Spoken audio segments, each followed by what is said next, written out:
today on Building the Open Metaverse. Probably we are already living in a virtual universe, right? But in order to prove that it is a possibility, we need to create a virtual world which is indistinguishable from our real world. Welcome to Building the Open Metaverse, where technology experts discuss how the community is building the open metaverse together. Hosted by Patrick Cozzi from Cesium and Marc Petit from Epic Games. Hello, my name is Marc Petit. I'm from Epic Games, and my co-host Patrick Cozzi is not with us today. He's very busy with his day job running Cesium and some amazing announcements with Google. So it's going to be my pleasure today to welcome Yu Yuan, the president of IEEE, one of the biggest standards organization in the world, to the podcast. Yu Yuan, welcome to the podcast. Thank you, Mark. It's my great pleasure and honor. Just to correct something. So I'm the president of the IEEE Standards Association, but I'm not the president of the entire IEEE. So Standards Association is one of the 6 major units under the IEEE Board of Directors. But I'm also a member of the IEEE Board of Directors. So some people call me a VP of IEEE in charge of standards, although my official title is president of the IEEE Standards Association. Our tradition on the podcast is to ask our guests to talk about their journey to the metaverse. So can you tell us what is yours and what is your background? So I started working in the field of virtual reality and the metaverse. I think that was more than 20 years ago, although apparently we didn't call that metaverse. So my background is computer science and particularly focusing on video, multimedia, things like that. And after I graduated from Tsinghua University in China, so I started working at IBM Research Lab in Beijing, working on those digital media, things like that. And but virtual reality has been my personal vision. I do I have been believing that it is the next big thing, and will fundamentally change everything. And I was also inspired by the 1999 movie The Matrix, of course, saying that eventually we may be able to live in a virtual reality experience, but of course positively, in a positive way, compared to what was described in the movie The Matrix. So back in 2015, IEEE started, we call that Future Directions, a new initiative under the Future Directions called the Digital Census, which was about putting together technologies regarding how to capture, synthesize, reproduce human senses, including sight, hearing, and other senses. So I chaired that initiative, and in 2018, it was renamed as Digital Reality Initiative. So digital reality is still a topic with IEEE talking about XR and many other, VR, AR, MR, and other Rs, So that was my volunteer job, but as you may know, so I consider my IEEE role is sort of my secondary career. So I started working on not only leading the digital census and the digital reality initiative, but also started several standardization efforts related to XR and the metaverse. And my most recent role is the president of the IEEE Standards Association, but I consider metaverse is one of the top 2 topics that we need to, IEEE Standards Association and IEEE need to drive drive innovations, drive collaborations to solve global challenges with these 2 topics. One is metaverse, another one is sustainability. In China, people may say, digital economy versus carbon neutral. And some other countries like Europe, people would love to say like go digital and go green. And maybe in the US, you will be more frequently hearing people saying that digital transformation and climate change. But to me, I think the core of the next phase of digital transformation is metaverse. Maybe we can say the current phase is AI, but the next one is metaverse. And also sustainability is just a wider topic around the climate change. So I think you're right to say that AI is going to be one of the tools in the toolbox we need to build the metaverse. So it's in the limelight right now, but it's an important evolution. So what attracted you to become a volunteer at IEEE? I mean, standards is always a complex and difficult matter. Well, I was with IBM research particularly. So our evaluation includes like projects, patents, papers, and professional activities.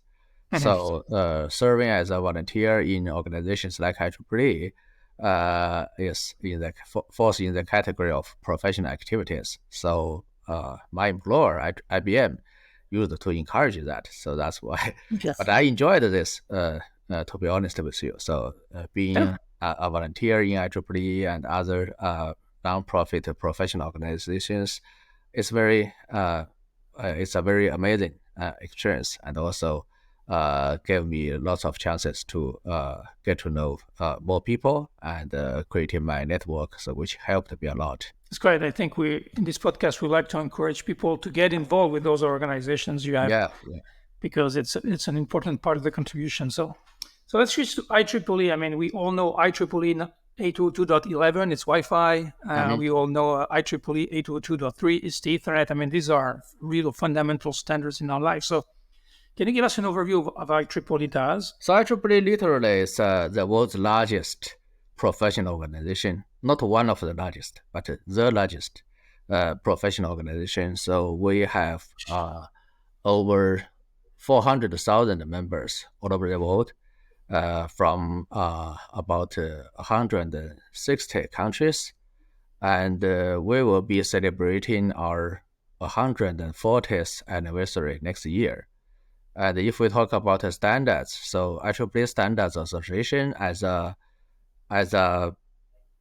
organizational unit of IEEE, we started 25 years ago. But if we are talking about when IEEE started developing standards, that was back in 1888. 802 is probably the most famous standards family developed by IEEE.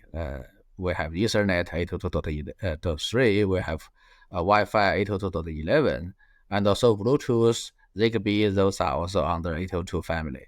But we also have a whole bunch of other standards addressing like power line communication, and not only communication but also computation, storage, like chip design, and lots of other application standards, of course, and also like even some non-technical standards. For example, we have a series of standards talking about ethics for AI, like ethically aligned design for AI. It's IEEE 7000 series, so it has been very popular in more and more countries. And also we have some standards addressing how to protect children's rights. For example, IEEE 2089, which is now a very famous standard talking about age-appropriate design for like digital tools for children. So that's also a very successful standard. So overall, IEEE is expanding the scope of standards development.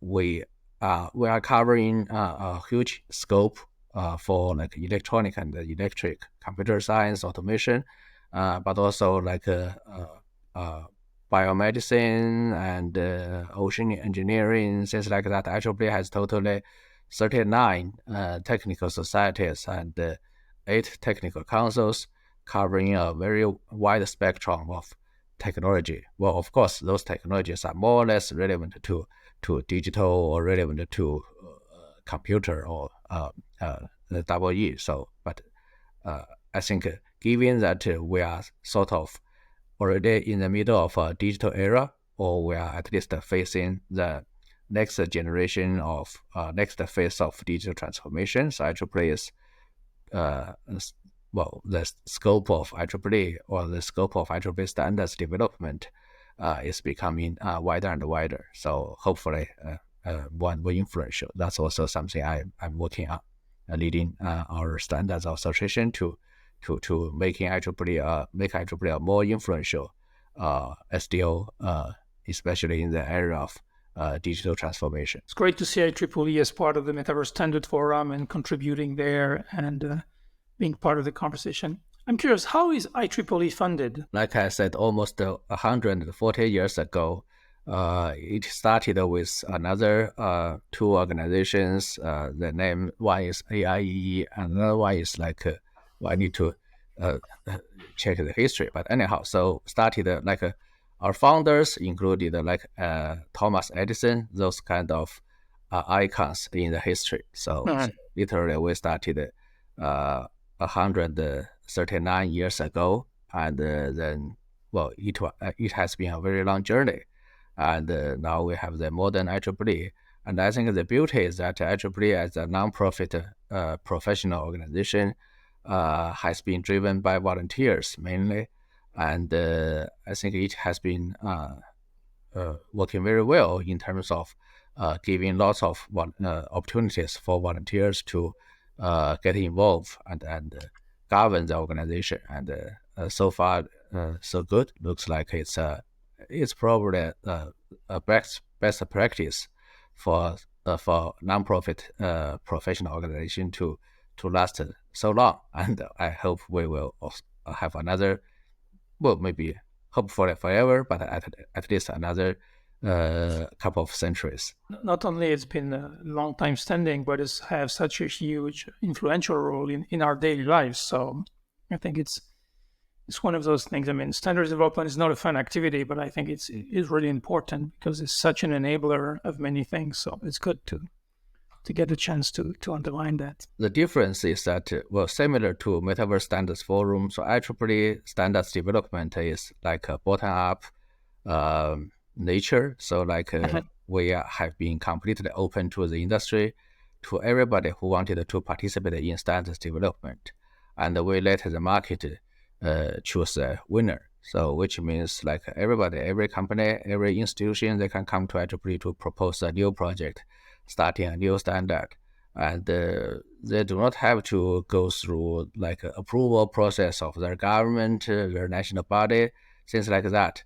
So participation in IEEE standards development is completely open. So I think that's one of the reasons why we have been welcomed by the industry, and so many players, I would say stakeholders, we use this keyword, stakeholders, so many stakeholders love to come to IEEE and choose IEEE as the go-to place for standards development.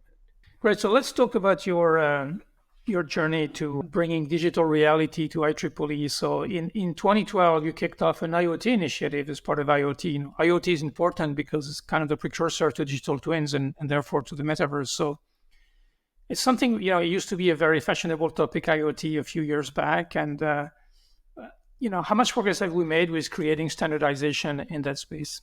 Well, IoT, I think, is sort of complicated. So actually, as far as I could recall, when I was with IBM, that was back in maybe 2010 or even earlier than that. So IBM was probably the only company in the world promoting the concept IoT and also smart planet. So it was probably too early. As far as I know, IBM did not really make much money from that. But then IoT became a trend, and now it's already everywhere. So we started. It's not me personally. It's IEEE who started the IoT effort back in 2012, and I was part of that effort, of course. And but again, so IoT is sort of like digital transformation. So it's like one of the aspects of the digital transformation. It's everywhere. So you could not say if we have let's say an overarching framework. Well, we do have IEEE 2413, which is an overarching framework for IoT standards. But talking about IoT, we have the different layers, different aspects. We have, of course, we should say like some standards in the 802 family, like the 802.15.4 and something else like Zigbee, like Bluetooth. They are also frequently used in IoT applications. And other IEEE standards like 1901 series, which is about power line communications, and a few other smart home standards. They are, of course, also very relevant and frequently being used in IoT systems or IoT applications. And we have other higher layer IoT standards like using blockchain with IoT, and also some particular IoT application scenarios like a consumer IoT, like using IoT in utility and like energy industry, things like that. So if you look at IEEE standards, we have totally more than 2,000 standards, and some many of them are more or less related to IoT, although they may not explicitly call out IoT in the title, but they are more or less related to IoT. So I think this situation continues when we are talking about other topics like metaverse. We know, like for example, for AR, in order to, let's say, you want to put a virtual panel on your physical wall, right? And you wanted to use that virtual panel to control your physical air conditioner, for example. So of course you will need some protocols behind to make that happen.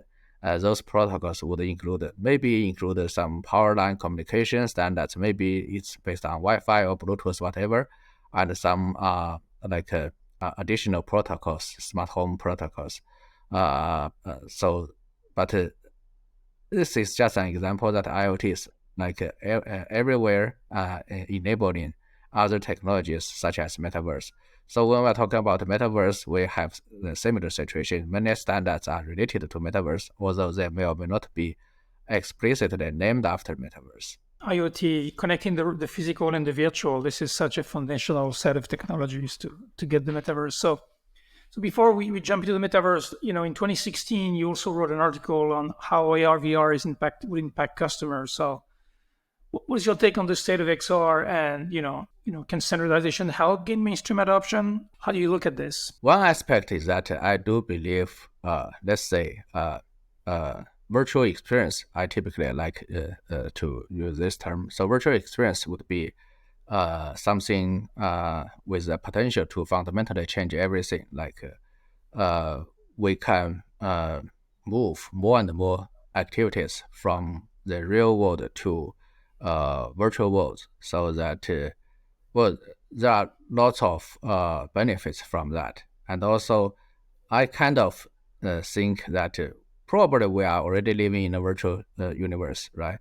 But in order to prove that, or at least prove that it is a possibility, we need to create a virtual world which is indistinguishable from our real world. So when that is possible, then we can start doubting if we are already living in a virtual universe.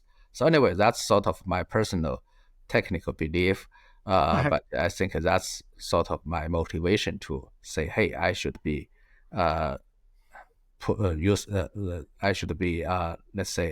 this as one of my lifetime mission to make it happen. The really indistinguishable virtual world experience. So that's what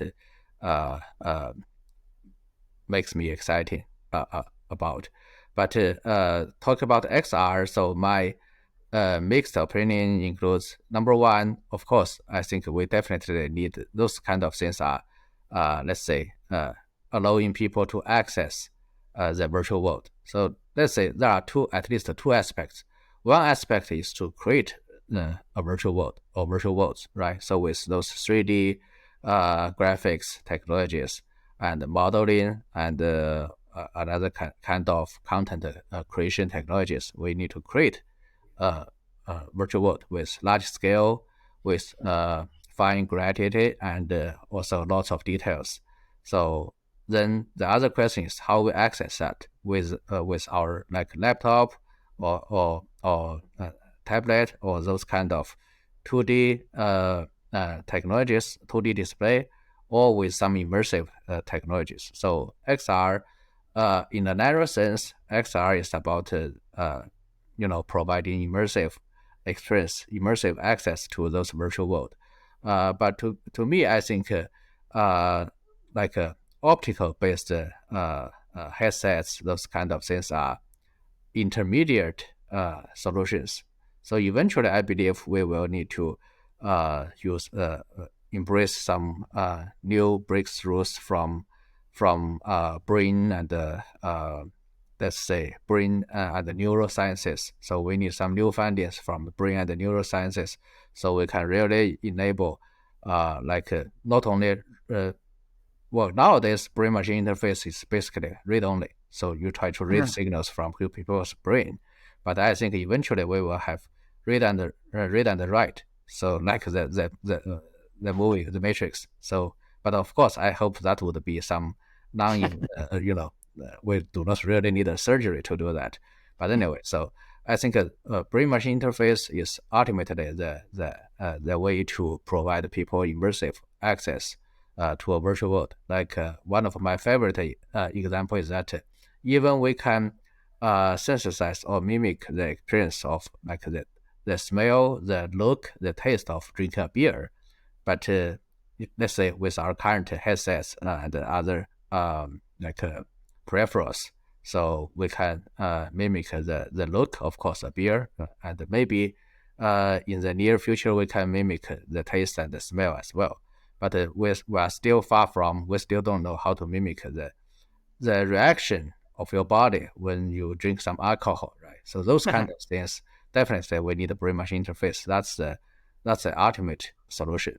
So I would say maybe in another 10 years, we will not need those optical-based headsets at all. So we will just have some nanotechnology-based brain-machine interface. Then we can access all kinds of human senses, and we can mimic all kinds of human senses, and then access truly comprehensively immersive virtual world. So that's sort of my opinion. So I love the advancement in the current XR community, XR industry, but I would still say those are just intermediate solutions. Those are not ultimate things. I mean, it's a very interesting point of view. I think you're right that solving the optical problem. Mike Abrash came on the podcast, and he was really, from Oculus Research, Facebook Reality Lab, clearly solving these problems around optics is going to be a very, very complex problem. So if you could bypass it as you suggest, that's probably going to be very, very interesting. So let's jump into the metaverse. IEEE launched the Metaverse Congress a year ago, I think under your leadership. So what was the goal there? I think you did 14 online seminars so far, right? So that series has been completely free to audience. So the goal is to actually provide a unbiased, global, and comprehensive view of the metaverse. So when we started that series, which is we call that Metaverse Congress, IEEE Metaverse Congress, and it is actually a series of webinars and hybrid events. So when we started this series, the biggest debate in the global metaverse community is about what is metaverse. Still, I think even as of now, there is still no common consensus on what the definition of the metaverse. But I think we are a little bit closer to that, and we started the IEEE Standard 2048 to develop definitions and the taxonomy and the taxonomy for metaverse. But anyway, so at that time, we started the IEEE Metaverse Congress series. If you search on the internet, just search Metaverse Conference or Metaverse Congress, whatever, there are a whole bunch of those kind of various events. So we started the IEEE one, wanted to say, okay, so we wanted to handpick speakers and put together the most meaningful agenda to provide for the community, the global community, like different angles, different aspects, different opinions, but in a balanced way. So it could be collectively providing an unbiased and global view for the metaverse, and also not only, of course, not only the concept, but also implications, and also how to implement metaverse, what kind of technologies are needed. Another aspect I would like to mention is that when we started the Metaverse Congress series, the concept of metaverse was sort of hijacked by, some, crypto community. Like some people were selling just like a picture, and they claimed that, well, this is metaverse. That confused lots of people, confused the public, and also some government, policymakers. So we wanted to provide some, some balanced voice to drag the impression back from that that direction. So I think, well, so far I think we probably, not only us but other guys have been working on the same thing. But I think for now the situation is a little bit better. So we are not saying that metaverse is mainly hijacked by the concept of crypto, NFT, these things like that.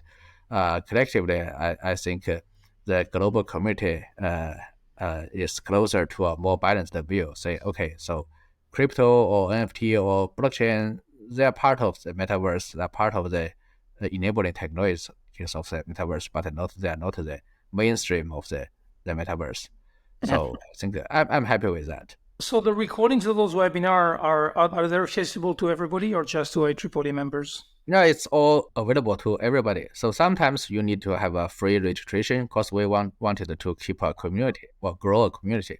So people do a free registration, and then you will receive an email notification let you access all the recordings. But basically, it's free. And I had the privilege to participate in one, and I've attended a few, and I think this is very, very good and high quality content. So yeah, thank you so much for being a speaker of that series. It was great, and Sébastien Bourget was there the day I was there, and there was a lot of, as you said, there are a lot of interesting point of view, and I encourage everybody, if you want to, dig deeper, there's a lot of very high quality speakers and some pretty unexpected point of views as well. I mean, because IEEE come with we tend to approach this a lot from gaming or from CG, and I think what's interesting in the work that you're doing is you bring a lot of other layers for the metaverse, like you mentioned, safety and identity or taxonomy. It's very interesting. So and I'm assuming you've been at all 14 of them. After 14 webinars, can you see a theme or some recurring issues that are coming back? That's a very good question. So I think by let's say organizing the series, my personal observation is that it's interesting. So to say the trend, the focus in the global metaverse community. So if I can put it this way, so at the very beginning, I think we were focusing on, well, I would say not we were focusing on. I mean because my way is like I handpick speakers, I invite speakers, and I do not ask them to talk about anything specific. I just say, okay, more or less, I know you are in the field of metaverse. Your work is related to metaverse. So whatever you want to talk, so it's up to you. So that's my way of inviting speakers. I do not limit them to talk about any particular topic, but collectively based on those topics chosen by our speakers, you can say the focus was like at the beginning, it was about the concept of metaverse overall, like how metaverse will be fundamentally changing everything, having profound impact on everything, things like that. And then we started, let's say, because starting from last winter, so the crypto community. Well, I like crypto community, by the way. So I'm also working in the blockchain area to some extent. So starting from last winter, you see the crypto community or the global, let's say, crypto or blockchain-based industry was not very in a very good shape. So many people in the blockchain community or crypto community felt that the problem of the blockchain industry or the crypto industry was that they need real use cases rather than just relying on a Ponzi scheme, right? Selling people profile pictures or telling people, hey, you can like the so-called blockchain games, so people you can pay to earn. Those kind of things are not sustainable. Those kind of things are like Ponzi games. So they need some real use cases, and many of them, well, I would say more and more of them are agreeing or I would say sort of figuring out that metaverse is probably the therapy. Like in metaverse, those kind of blockchain technologies would find their real scenarios, real use cases. So that's sort of the trend in last winter, this January or February timeframe. And then most recently, lots of things happened in March, particularly the rise of generative AI. So now the new focus is that, generative AI, is that something replacing metaverse, or is that something will eventually boost the development of metaverse? So those are the new focus or new hot topics in our conversations, in our webinars. So people, including myself, believe that, AI, generative AI, they are actually part of the enabling technologies we will need for metaverse. From the supply side, we definitely need to, create lots of virtual worlds with enough details, large scale. So it cannot be just a PGC or UGC. We definitely need the AI generated content. And also from the demand side, there are another analysis I can provide. But anyway, so that's the opinion of me and many other metaverse, I would say, hardcore veterans, if I can put this.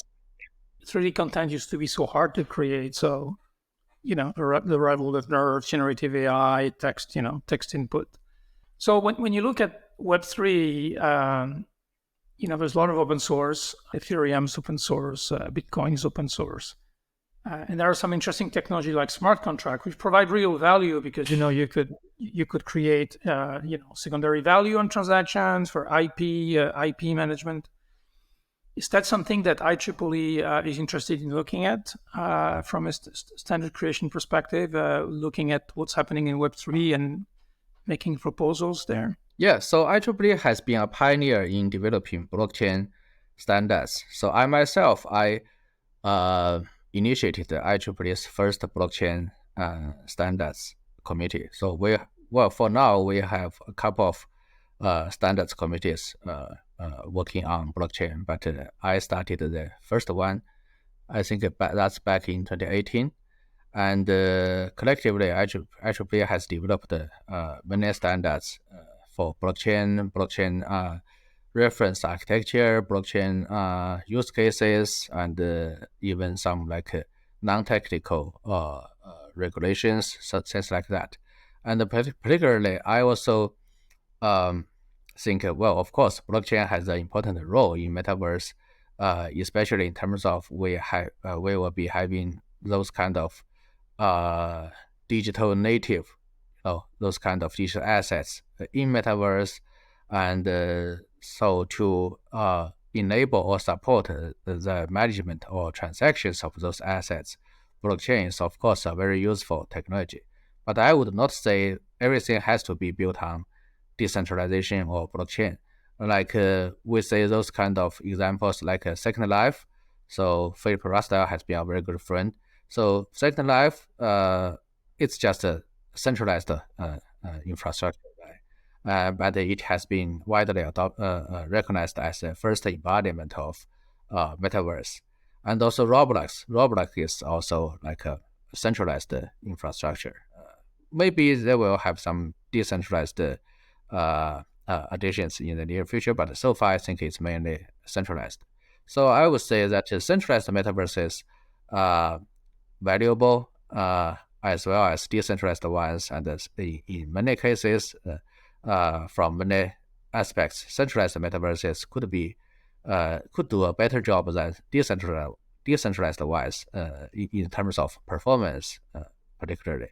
But of course, decentralized metaverses, they have their own unique value. So we wanted to help make that happen in a correct way, right? You see lots of chaos in the global crypto community. So we wanted to help with that.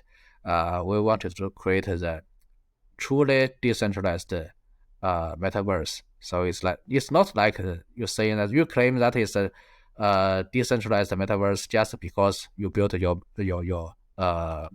virtual world upon, let's say, Ethereum. Well, that's not enough.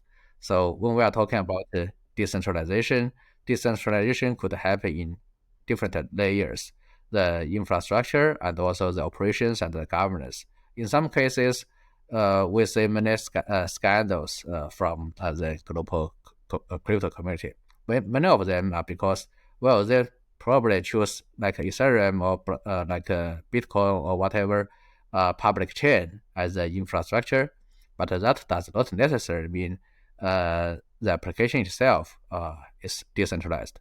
In some cases, or in many cases, they are even more centralized than the traditional ones. Like they were governed by like even less people, a couple of people governs everything, and there's no transparency and there's no audit. So we wanted to say, okay, we need to discuss, we need to figure out what would be the recommended practice or the recommended architecture for a truly decentralized metaverse. So that's why we started an initiative called the Decentralized Metaverse Initiative. But that does not mean that we believe decentralized metaverse will be dominating in the future. We believe the centralized metaverse and the decentralized metaverse will be coexisting for a long time, probably forever. So a lot of the Web3 technologies are open source and community driven, and even they have a decentralized governance model with DAOs. Is that a thing that facilitates the development of standards or impairs it? When we are talking about open, even in IEEE Standards Association, we have a program called IEEE SA Open.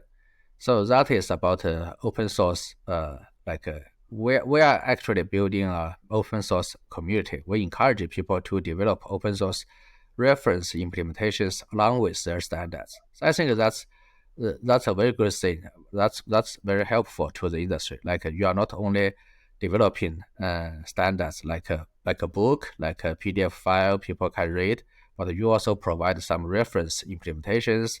And it's even better if those reference implementations are open source. People can feel free to access and use and to add their own innovations on top of that. I think that's a fantastic thing, especially given the most recent advancement in the, let's say, if we use AI as an example, you probably read an article recently about talking about, hey, like the open source community is, let's say, they can develop a large language model even faster than like Google and OpenAI. So those kind of things are evidence that the great potential of open source community. So we do want to contribute to unlock that great potential of the open source community by including and encouraging open source in our standards development process. So as you know, in the world that we live in today, the world of Web 2 and mobile, a FaceTime user cannot call, a WhatsApp user. And identity is very fragmented. And the topic of digital identity and open social graph is a very important topic in the metaverse. It would be the opportunity to recreate this ability to go everywhere with our own identity, eventually our own assets. Is that something that you feel is in the scope of IEEE? What's your point of view on contributing to the creation of an open social graph? So IEEE does have some identity-related standards. Some of them are not explicitly about metaverse, but it's like, I think since the concept digital economy or digital transformation has been drawing more and more attention, the industry recognized that it's important to have some standards for identity. So we have some standards about that. But recently we started a new standard, IEEE 3812.1, which is about especially about identity in the metaverse. But I believe when we are talking about identity in metaverse, we're talking about lots of things. So that may not be the only one, and we need infrastructure to support, let's say, unified identity. But in some cases, I want it to be as open and inclusive as possible. In some cases, people do not really need unified identity, right? So that's okay. But for people who need a unified identity, we should have some standards to support that. And also, when we are talking about digital assets associated with your identity, that's another story. Like your virtual skins, your virtual objects, things like that. It may also be related to the necessity of do you really need to transfer a virtual, let's say, object from one virtual world to another? And if you do, then what you will need to, let's say, provide on top of just the concept that, it's just a 3D object, you can transfer the shape, transfer the appearance from one world to another. But there is more complex than that. You need to keep in mind, like, for example, if you transfer a battleship, let's say, from the game World of Warships, right? There's a game like that. If you transfer a battleship from that game to Need for Speed, then what's the point? And even in some, like, let's say, shooting games, like Call of Duty. Every sniper gun has a scope from the very beginning. So it's like, but let's say if you allow a user to bring a sniper gun from Call of Duty to PUBG, PUBG for a scope, you need to run for airdrop to get a scope. But if a user can feel free to bring a sniper gun from Call of Duty, then the gaming experience in PUBG will be destroyed, will be ruined. So those kind of things, like balance, like the native economy and the native societal systems in every virtual world need to be taken into consideration. You mentioned Philip Rosedale, and I noticed that you're sharing the persistent computing work group with Neil Trivet, that we know very well. He, Rev Librarians from NVIDIA, and Philip Rosedale, the founder of Second Life. So what is it? What is persistent computing about? Well, I coined that term, but in order to highlight, so let's say this is my observation. So when people started talking about metaverse, so I asked myself, because I have been in like virtual reality, as I mentioned, in the area for more than 20 years. So I asked myself, what's the difference? What's the difference between virtual reality and metaverse? So, of course, in many articles, if you just replace the keyword metaverse with virtual reality, in most cases, it doesn't really matter. So, like, but I wanted to figure out the fundamental difference, even subtle difference between virtual reality and the metaverse. So let's say all of a sudden we are talking about the metaverse, but previously we were talking about virtual reality. So what's the difference that make metaverse so special? So it can trigger so many let's say I would say attention and so much interest from various people. So what's a major difference? So my answer is that the difference is persistence.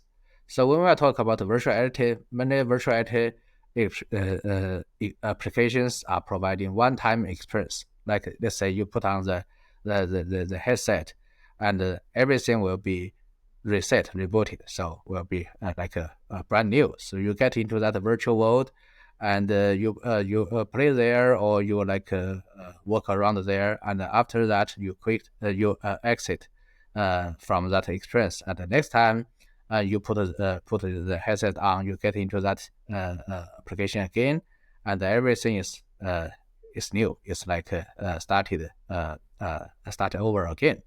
So, but the metaverse is like something long-lasting. So you can live some, let's say, you can destroy something, you can create something in that world. Like that's why I say Second Life is the first embodiment of metaverse. So like you can create something, you can leave traces in that virtual world, and those traces, those new creations will be long-lasting. So next time you log on, you get into that virtual world.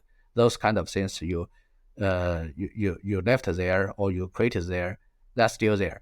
So I think that's a major difference. Of course, we talk about the metaverse, which is named after the universe. So it's supposed to be having something long-lasting, right? So like a universe, although it's a digital universe.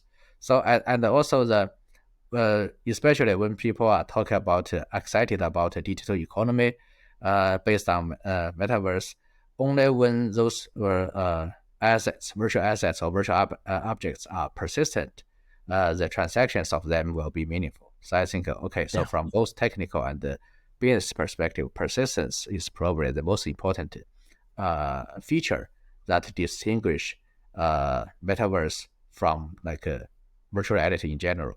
So, but of course, when we are talking about persistence, we need some technologies to support that. It's not like Second Life is of course a very good example, but when we look into the future, we can imagine that we will build a larger and larger scale virtual world with finer and finer grade details.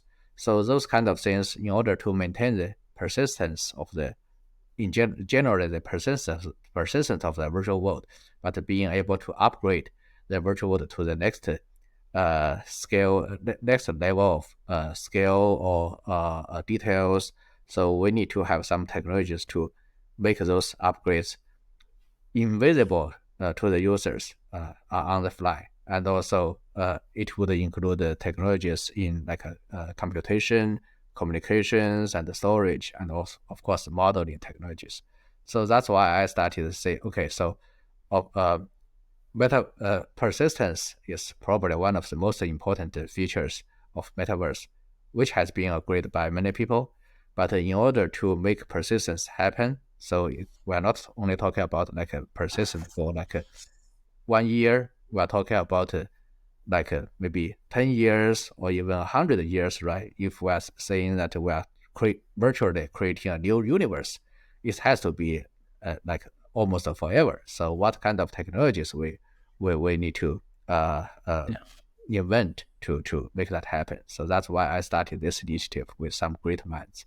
The requirement for persistence and live upgrades is really what led Tim Sweeney to think that we needed to, a new programming or gameplay programming scripting language called, to support those features.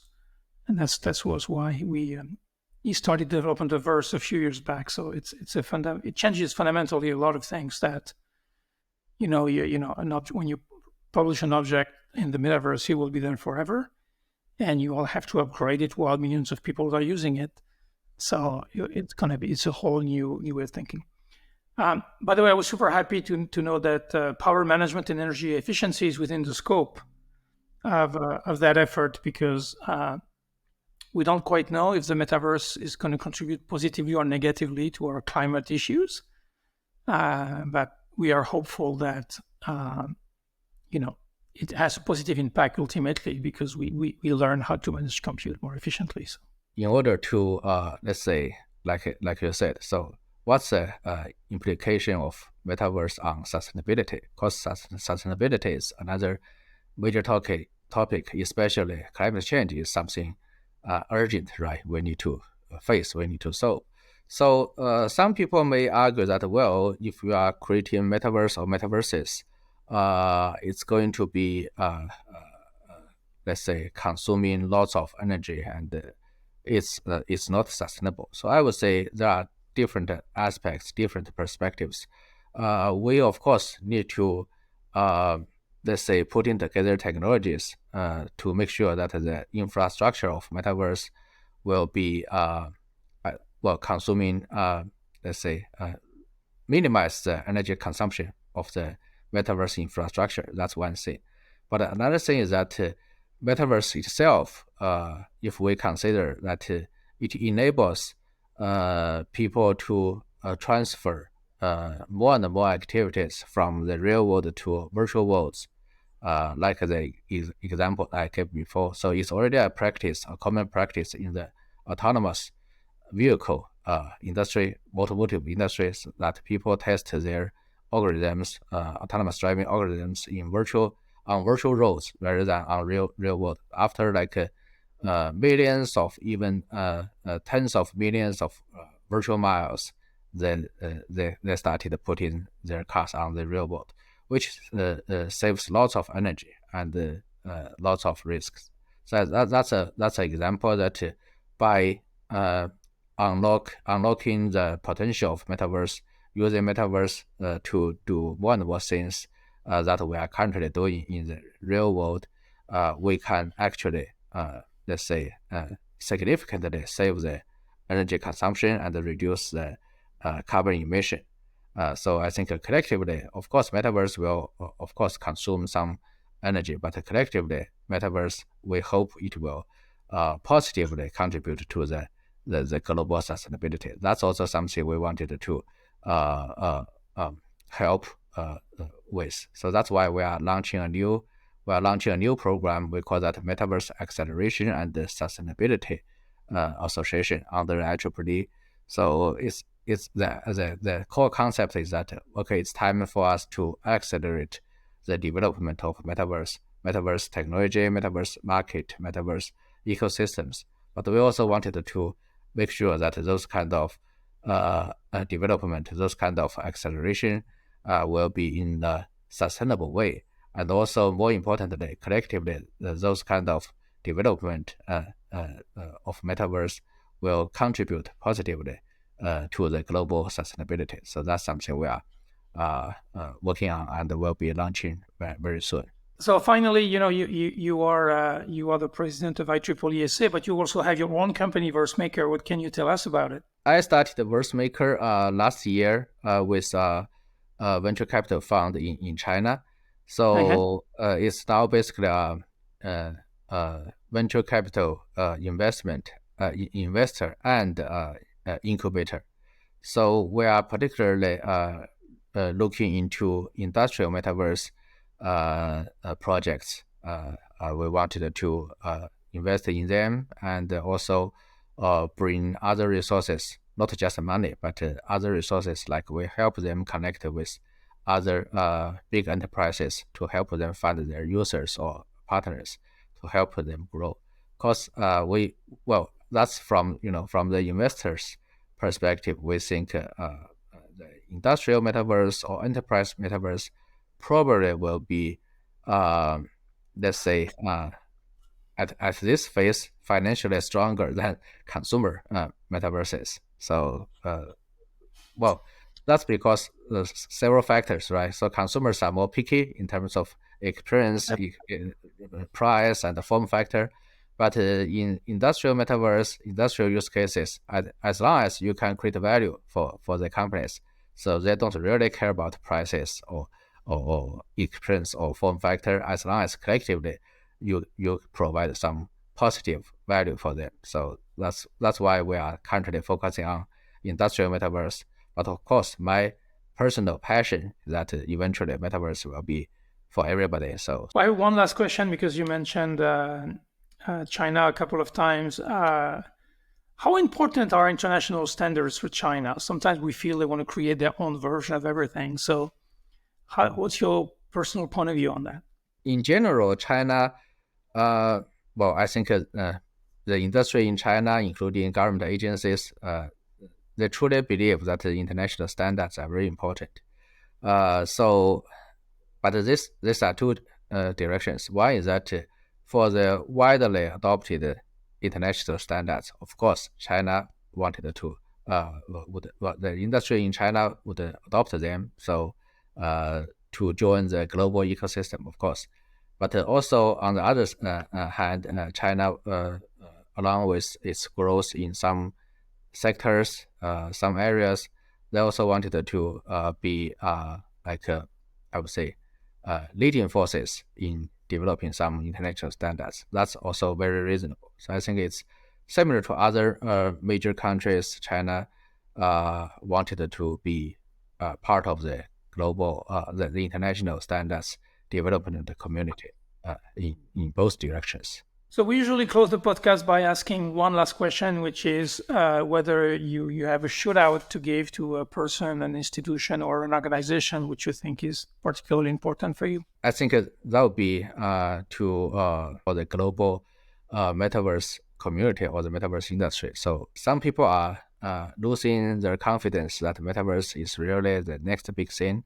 But I still believe metaverse is the next big thing, or I should say the next biggest thing. All those kind of things we have been seeing, like AI and other things, they are actually positive things that will contribute to the real taking off of the metaverse. At the time of recording of this podcast, a famous technology newspaper titled, the metaverse is dead. And as to paraphrase Mark Twain, the rumors of the death of the metaverse are greatly exaggerated. I think it's great to see that companies like IEEE under your leadership are investing in the groundwork to create, to move the topic forward, to potentially to create standards and help the development of the metaverse. So Yu Yuan, you're the president of the IEEE Standards Association. Thank you very much for being here today. Thank you for all the work you're doing for the metaverse. My great honor. And thank you, everybody, for listening. You can find us, as you know, on Twitter, on LinkedIn now. And if you want to reach us, please contact us at feedback@buildingtheopenmetaverse.org. And we will be back for another episode soon. Thank you very much.